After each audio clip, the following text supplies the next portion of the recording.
And now to other matters. The Kano State Governor, Abdullahi Ganduje, is insisting that ranching for livestock farmers is a solution to the perennial conflict with sedentary farmers in the country. Governor Ganduje made this stand. He stands known in Abuja at a conference seeking sustainable solutions to the herder-farmer conflict threatening food security in the country. Stephen Essien tells us more. Conflicts between cattle herders and crop farmers pose a severe challenge to food security in the country. Thousands have lost their lives and many who survived have been displaced.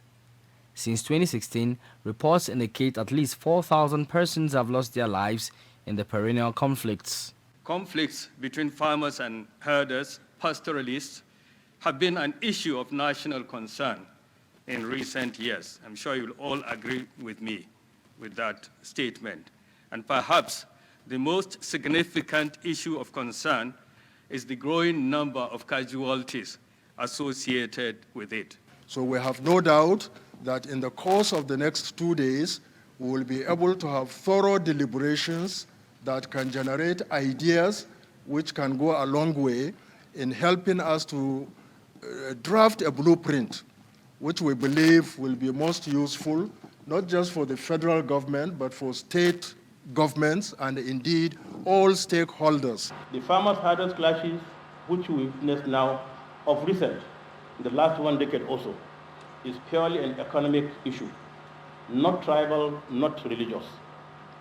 But people have turned it into a political jamboree.